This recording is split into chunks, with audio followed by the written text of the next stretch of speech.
Now, we begin this afternoon. There is a three-party dialogue taking place between President Park Geun-hye and the leaders of the ruling and the main opposition parties at the National Assembly in Seoul as we speak. Now, this marks the very first time a sitting president has visited the National Assembly for the purpose of holding talks with the heads of the rival political parties. Now, the president is making the landmark visit in hopes of breaking a deadlock in Parliament. Let's now go over to our political correspondent, Kim Yeon-ji, who's following the event at the National Assembly today. Hello, Yeon-ji. How is this high-profile meeting going? Hi, Conn-young. President Park and her aides arrived at the National Assembly shortly before 3 p.m. for today's meeting. The president first met with the National Assembly Speaker and Vice Speakers and the leaders of the ruling and the main opposition parties to brief them on the success of her recent trips to Russia and Vietnam. The meeting was held in a traditional Korean house within the National Assembly compound called Sarangje.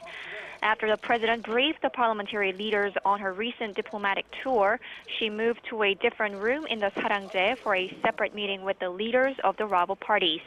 The close to her meeting is expected to end at around 5 p.m. and we expect to hear from the two parties what was discussed at the meeting a few hours after that.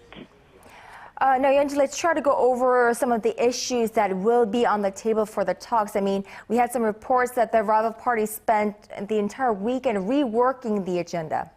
Yes, they certainly prepared a lot for today's talks. And we know from the briefings and statements issued by the rival parties in the run-up to the dialogue with the president that each party has very different priorities. The main opposition Democratic Party has made it clear that the National Intelligence Service's alleged meddling in last year's presidential election should be front and center of the talks with President Park and the ruling Seoul Party. The opposition party has been running a street protest campaign since August 1st, demanding direct talks with the president on two subjects, the election scandal and the reform of the National Intelligence Service. Well, another issue at the top of the opposition party's agenda has to do with the sudden resignation of Prosecutor General Choi Dong-wook last Friday.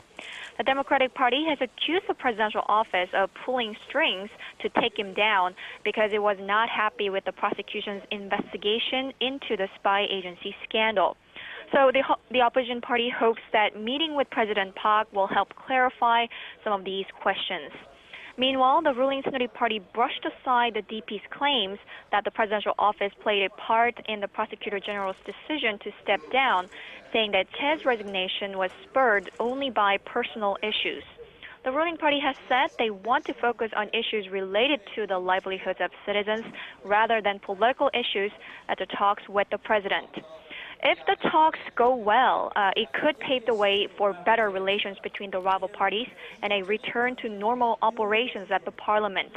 As you know, vast bipartisan differences over the spy agency scandal have paralyzed parliamentary business for weeks, putting on the back burner urgent issues like next year's budget and measures to address a slowing domestic economy. Back to you, Conn-young.